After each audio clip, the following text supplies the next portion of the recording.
Halo, selamat datang di channel Cublak Suweng. Gimana kabar kalian hari ini? Hai semua, semoga tetap sehat dan selalu ceria untuk selalu stay tune nonton Cublak Suweng channel ya. Karena di sini ada banyak sekali informasi-informasi terbaru tentang politik di Indonesia. Jadi, bagi kalian yang baru menemukan channel ini, silakan klik loncengnya untuk subscribe agar kalian tidak ketinggalan informasi-informasi terbaru pastinya dari Cublak Suweng, spesial buat kalian semua dan hanya untuk Anda. Nah, kali ini ada informasi terbaru ini ya dari Bapak Anies Baswedan ya, di mana Bapak Anies ini sedang memberikan sebuah informasi tentang capaian-capaian yang dicapai selama ini oleh Bapak Anies Baswedan selama menjabat menjadi Gubernur DKI Jakarta yang hampir 5 tahun selesai ini ya. Nah, di sini Bapak Anies pun akan mengakhiri masa jabatannya sebagai orang nomor 1 di Jakarta pada 16 Oktober mendatang ya. Nah, capaian-capaian yang dibeberkan oleh Pak Anies ini disampaikan ketika mensosialisasikan peraturan gubernur atau Pergub nomor 31 tahun 2022 tentang rencana detail tata ruang atau RDTR di Balai Kota DKI Jakarta pada Rabu 21 September 2022 kemarin ya. Nah, Pak Anies awalnya hanya membeberkan sejumlah tantangan saat dirinya mulai bertugas sebagai gubernur. Seperti predikat kota paling berpolusi, sering terjadi banjir besar, ketimpangan sosial hingga membludaknya jumlah kendaraan bermotor. Nah, masuk pertama kali di balai kota, apa nih tantangan utamanya? Kita punya tantangan utama ada 16 juta motor, ada 3,5 juta mobil, penduduknya 11 juta. Ini catatan di Polda Metro Jaya.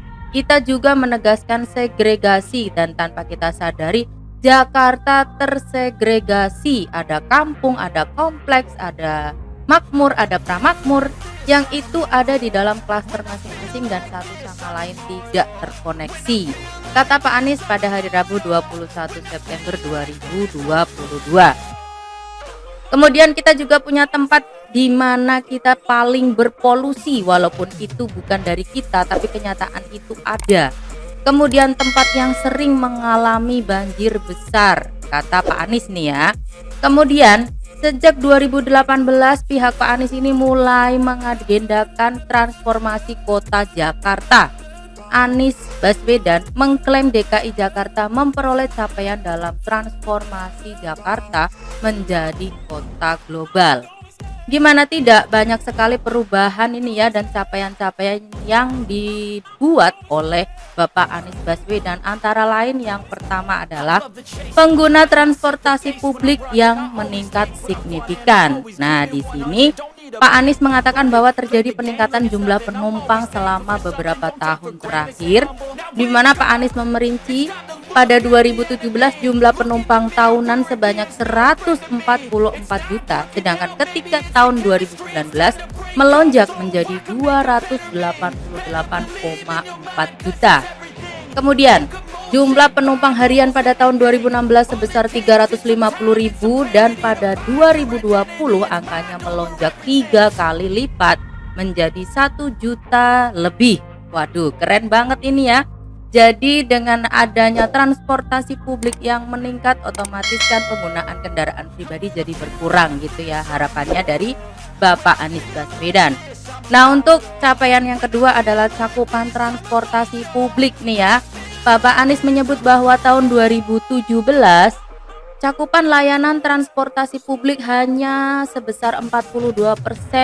Namun saat ini cakupannya bisa diperluas sampai 82%. Luar biasa enggak sih? Dan menjadi top 10 bagus kecuali kemacetan ya, alhamdulillah 2019 turun jadi 10, lalu tingkat 31 dan sekarang 46 dengan junction rate 34%, menurun dari 58%. Terang Pak Anies nih ya. Kemudian yang ketiga ada pengurangan emisi anugerah global, di mana Pak Anies memamerkan kota Jakarta mendapat penghargaan Sustainable Transport Award 2021 Selain itu pada tahun 2020 Jakarta juga berhasil mencapai pengurangan gas efek rumah kaca hingga 26%. Luar biasa. Capaian yang keempat adalah pengendalian banjir. Di sini Pak Anies mengungkapkan bahwa telah membangun 6 waduk, meningkatkan kapasitas 4 sungai utama, membangun lebih dari 28.000 drainase vertikal, membangun 2 km tanggul pantai, kemudian membangun 9 sistem pompa baru. Luar biasa ya. Capaian yang kelima adalah layanan air bersih, di mana Pak Anies menuturkan bahwa telah mengoperasikan 102 kios air dan menyediakan 40.000 lebih meter kubik air untuk 20.000 keluarga. Wow, keren. Nah, untuk capaian selanjutnya adalah penyediaan hunian, di mana sebanyak 4 jenis hunian telah disediakan oleh Pak Anies, yaitu penataan kampung melalui pembangunan kampung susun di 5 lokasi nih ya. Banyak banget loh ya. Capaian selanjutnya adalah pembangunan ruang terbuka hijau, di mana Pak Anies ini telah membangun dan merevitalisasi 428 taman dan beberapa hutan. Keren banget nggak sih? Ada integrasi antar moda, di mana Pak Anies menyampaikan sudah membangun 9 simpul integrasi antar moda. Kemudian ada pembangunan trotoar jalur sepeda.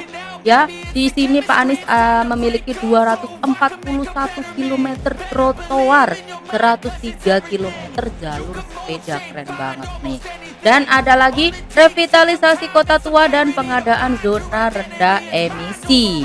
Nah, selanjutnya juga ada revitalisasi dan membangun panggung seni budaya. Ada pembangunan JIS, Jakarta International Stadium, dan stadion ini sertifikasi bangunan hijau platinum. Nah, kemudian ada program Jak Wifi. Nah, sudah menyediakan 14.000 wifi publik ya, yang tersebar di berbagai lokasi seperti sekolah dan juga kantor pastinya ya. Dan yang terakhir adalah mempercepat penerbitan izin usaha. Nah, di sini Bapak Anies Baswedan mengatakan bahwa ada efisiensi ini dalam pengurusan proses perizinan, di mana sebelumnya masyarakat membutuhkan waktu 360 hari untuk membuat izin usaha. Namun sekarang durasi proses penerbitan izin dipangkas menjadi hanya 51 hari saja melalui simplifikasi dan digitalisasi. Wah, keren banget ya. Dan begitulah, sekitar ada 14 lebih gitu ya untuk capaian-capaian yang disampaikan dari Pak Anies Baswedan selama 5 tahun terakhir ini. Silahkan tulis di kolom komentar pendapat kalian. Jangan lupa ini ya untuk LKS, like, comment, share ke teman-teman. Dan jangan lupa untuk support selalu channel Cublak Suweng ya, agar kalian tidak ketinggalan informasi dari kami. Dadah, see you the next video.